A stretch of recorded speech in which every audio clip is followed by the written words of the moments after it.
welcome to my vocabulary. The first term is the of 1665 through 1774, and this consisted of a British standing army that was placed in the colonies in order to control the colonists, and they needed to keep an eye on the colonists in order to protect them after the French Indian War, but it was also mainly to gain control over the colonists and to really enforce the rules that Great Britain was enforcing on the colonists, all the new acts. And the colonists were angered by this way of watching over them because they felt like it really took away from the freedom that they had originally been given, like their leash was being shortened. So the standing British army also required that the colonists accommodated all of the soldiers with proper housing, food, and other living arrangements, which angered them because this was another tax, it was another responsibility that the colonists had to take care of these people, and they didn't even really want these soldiers there. And there were many more soldiers than there was room, so they ended up sleeping in livery stables and shops and other public places that the colonists ran.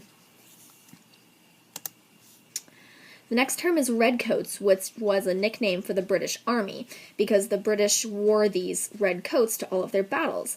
And this was slightly inconvenient because they stood out like walking targets to anyone planning to attack them, such as the colonists in their determination for independence and frustration for Britain's increasing control around 1775. And during this time, the marching British soldiers would be picked off one by one due to guerrilla warfare. And guerrilla warfare was the act of people sneaking up on them, such as the colonists kind of hiding and then running up and kind of killing them one by one. So it wasn't a full-blown attack. It was more of a sneakier thing. That was easy to do because the British were wearing these very flamboyant red coats. So really, the red coats didn't do the British many favors besides giving them a unified look. So the Boston Massacre of 1770 resulted because of the colonists' anger at Britain's strict controlling and new policies, as well as their new strong hold on the colonists. And so the colonists tried to rebel by throwing rocks and attacking and really harassing the British soldiers at one point in time, who were stationed in the colonies in order to enforce these new acts.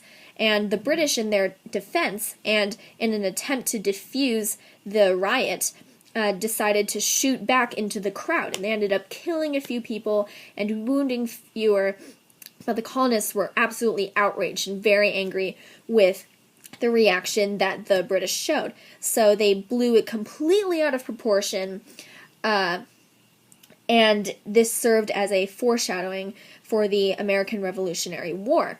And this picture is served to depict the Boston Massacre, but it's very exaggerated because, as you can see, these are the British redcoats, and they are firing at what appears to be very helpless colonial people, and they look like they're dying, and a lot of them are getting hurt, and it really makes the British look like bad guys. And what's important to note here is that it was really the colonists that instigated this fight, and the British were really trying to defend themselves. So no one would have gotten killed had the colonists not instigated this riot against the British soldiers. So the Gadsby Affair of 1772 was kind of started by the Sons of Liberty, who were getting angry at the strict trade enforcers who oversaw and confiscated their cargo that was being illegally traded to other places. Because these overseers, which is kind of a pun because they were overseas and they kind of watched over people, were really in charge of enforcing these mercantilism acts that prevented trade between America and any place that wasn't Great Britain. And so these Sons of Liberty, in all their entitlement, decided to lure this guy, Lieutenant William Dunningham, into Narragansett Bay one day on a ship called Gaspee. And the reason why they cornered this one guy, Dunnington, was because he was in charge of overseeing trade, and he was kind of known for, he was notorious for being a very strict enforcer of the various mercantilism acts that prohibited outside trade. So he was kind of easy for the Sons of Liberty to target. And so, after he was kind of lured into these shallow waters, his boat got beached, and so he couldn't really move for a while. And after a while, 50 or so outraged colonists kind of rebelled and came to the ship and attacked them, removing all of the shipmates, abandoning them, and kind of robbed and then burned the boat. And here is a picture illustrating that. The rebels are kind of sailing away from this burning, sinking boat called Gaspee. And this act was really in order to demonstrate the colonists' fury with the British government and how the British government was really affecting their economy. And this concludes my PowerPoint, so thank you.